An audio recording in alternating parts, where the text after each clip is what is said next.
Hi, everyone. Welcome to another episode of the MultiDimensional MD. I'm Dr. Arlene Diamco. I'm an integrative physician, a pediatrician, and a cranial osteopath.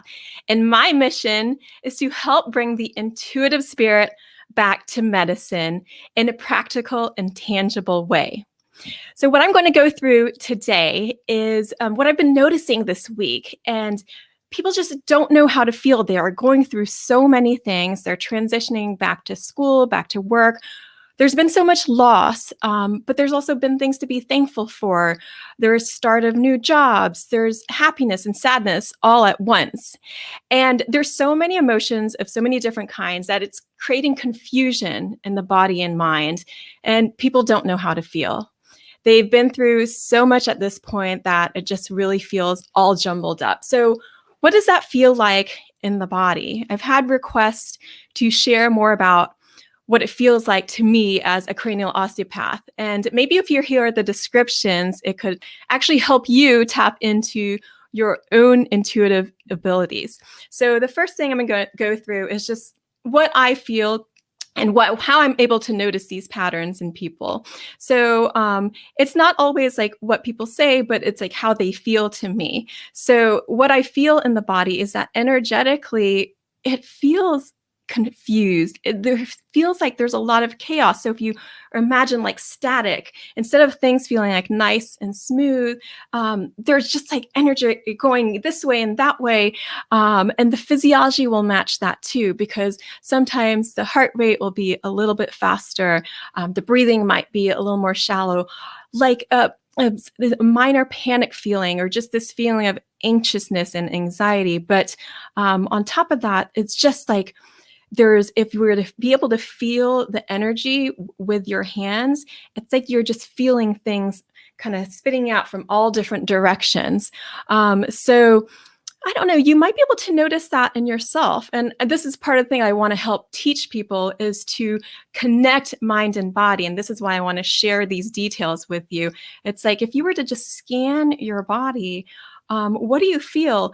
Can you notice the upper half the same as the lower half? If not, like you should be able in your awareness, just be able to be aware of your whole body all at once, the same. If you can't, and if you are able to feel like more up here than all the way down to your toes, chances are you're a bit ungrounded. And this is part of what I'm feeling too in people. It's part of the confusions because there's this mind-body disconnect. And this can present differently in different people. So it doesn't look all the same. Part of it is going by the feeling of it. So in one person, like if you were to contain the confusion on the outside, they could look completely fine, totally happy, balanced, and really pleasant to be around. But on the inside, they can still feel like, oh, like really balled up and like, oh, like really like jittery on the inside. And on the outside, it doesn't match what I feel on the inside and what they're feeling too, whether or not they share that. Other people might show it more in terms of their expression, their emotions. There's not a right or wrong to it. And it can vary at different times. Maybe some people, you might feel like you have to contain it in certain situations or in front of certain people, or maybe you feel more comfortable kind of letting it all out. But when it does get contained, after a certain period of time, and this is what I talked about in the last episode of the Multidimensional MD, and this was let your scream out, because when you have all this tension built up over time or just really intense and you try to contain it, it is like shaking a soda bottle up and all those bubbles just want to go somewhere and then you cork it. And so there's so much pressure on the inside and it just wants to go somewhere. So I talked more about that in the last episode too, of safe ways to let your scream out without stressing out the environment around you, without destroying the environment around you and freaking out the people that you love. So these are some of the ways you feel it energetically. And again, the physiology, the way your body functions, the symptoms your body has is going to match the energy that it feels. So how to address the confusion in the body? How do you address the I don't know how to feel? There's so much going on. There's a feeling of overwhelm, don't even know where to start. So you start where you are. Start with the I don't know. And it sounds simple, and in a way it is, but it takes some pausing and it takes self-awareness to start with I don't know. And it also takes acceptance and love for yourself to be okay with the confusion, with I don't even know what to feel. There's so much going on in my life. I feel like I should be thankful. I feel like I mean I don't know. I don't know what's right to feel because there's still, maybe I feel like I have so much more. I'm still compared to other people, but I don't know what to feel. So that is okay. Just pause and embrace yourself, even though you have that thought of, I don't know how to feel. And I know as soon as I'm talking about it, there can be this resistance of like, but I want to know. I don't not want to know. And so this is that, like, it becomes like this meta worry of like, I don't like not knowing. I'm worried about worrying. I'm afraid of being afraid. So the key to that is to take that meta part out, but still be aware. You still have this meta awareness, but you don't worry about the worry. You don't fear the fear. Don't be afraid of the I don't know. It's okay. And once you start to be okay with that, so you no longer fear the fear, see, it starts to dissipate. Once you become okay with, I don't know how to feel, the intensity starts to soften. And then maybe things start to come out. And as they come out, you may not be able to make sense of it yet, but maybe little pieces come through. Like, gosh, I'm kind of scared about the finances, or I'm worried about my daughter. Or I'm sad missing my dad, or maybe I'm also really thankful for all the things that I have, and I'm thankful to be able to work. So little things like that, and maybe they can be conflicting because you could be happy and sad at the same time. You could be thankful and wanting things at the same time. So it's okay. They don't have to make sense, because sometimes to the mind, we think that if they're opposites, that they can't exist at the same time. That's not necessarily true. So expand your perspective of how you can be in the world, and just start naming everything that you feel, just as they come up. And again, if it's just you're still at the I don't know, pause and let yourself sit in that for as long as you need to. And then maybe some tears come up and you feel some sadness, or you don't know what the tears are. And it's like, oh, I feel emotional, but I don't know why. That's okay. Just keep sitting with yourself, keep embracing it, and finding this okayness of where you are at that moment. And then just keep naming those pieces, even if they don't make sense. Because the thing is, it is completely okay for you to have this colorful ball of emotions. So I want to give you like this new image and this new mindset of what is okay. So you don't have this expectation that you have to be a certain way. Instead, imagine this colorful ball of emotions. It's like this movie Inside Out. It's a cartoon, it's a kid's movie, but the premise is that this girl, she feels upset because she feels like she's supposed to feel a certain way, but at the end she finds it is okay to feel the jumble of emotions.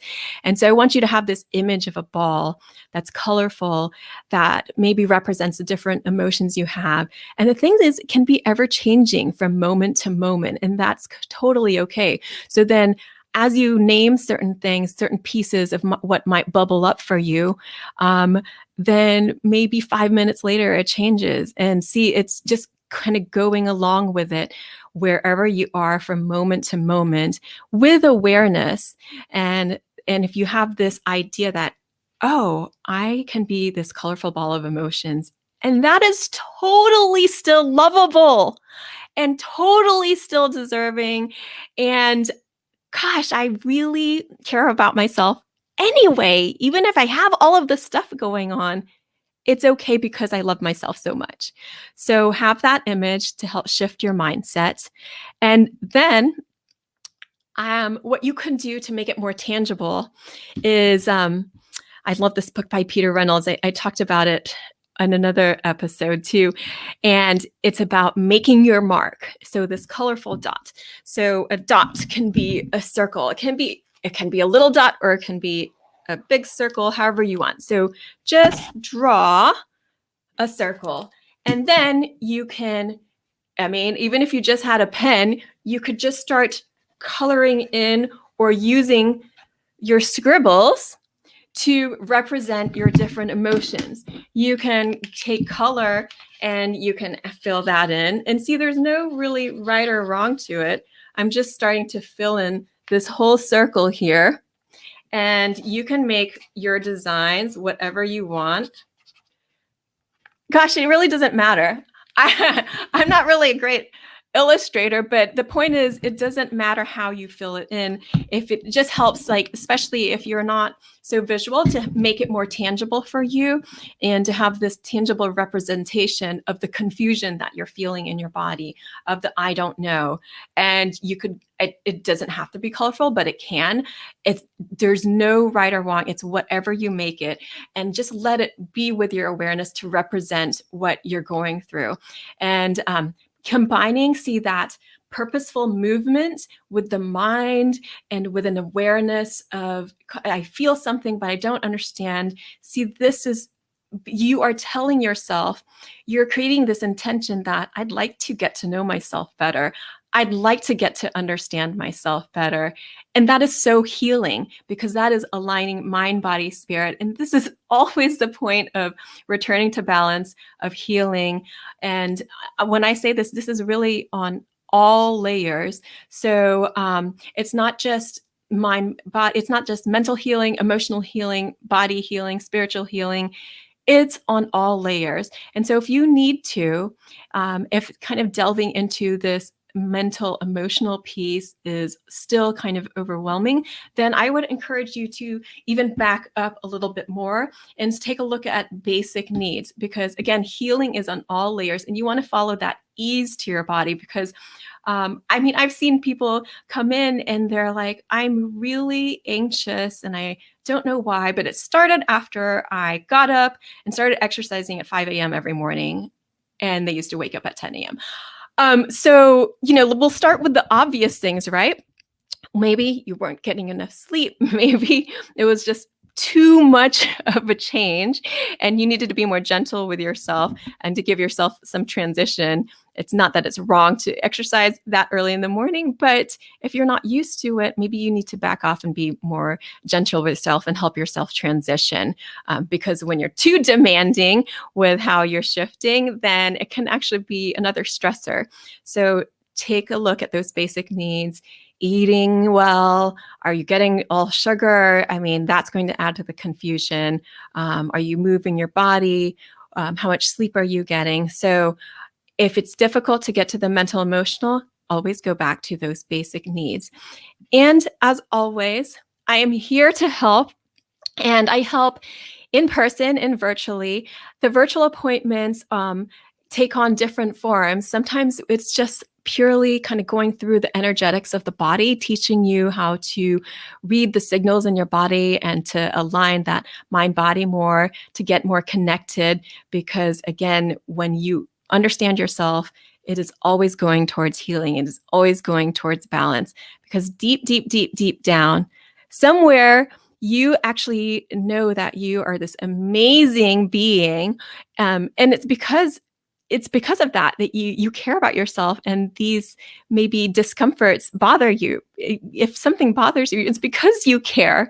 So somehow let that caring for yourself expand into this self-love of being able to embrace and accept where you are at any step of the way, even if you have to start at the I don't know, even if you have to back up and just go back to those basic needs. And then you get to play with it. And I give you some ideas. It doesn't have to look just like that, but you get to play with it, with making your mark, making your dot, making it look however you want. And I do have a tension and trauma release class this Sunday, August 22nd, 9:30 a.m. Eastern Standard Time. It is virtual, so if anyone would like to join, just message me. We'd be happy to send you the information, and join the email list at allworldshealth.com. You can also find me on Instagram at allworldshealth or Facebook allworldshealth and pediatrics. And please like and subscribe if you haven't already. This is a short and sweet podcast. If you didn't get to watch from the beginning, just scroll back and we'll add the timestamps so you can jump to your favorite parts. This episode is so great for all ages, and the things that I've noticed this week, it's been the younger ones, the teens, the adults. So it's applied across the board. And I mean, I think anyone can recognize these periods of overwhelm where it's like, I don't know how to feel. I don't know what to do. And so hopefully these steps can help you along those ways, so that you can find that center, stillness in yourself, and find some grounding, even in the chaos. Find some balance where you can walk through the storm and still have some access to that joy and love inside of you. So thank you for joining me here today. Lots of love to all of you, and I will see you next time, 11 a.m. EST on the Multidimensional MD. Bye.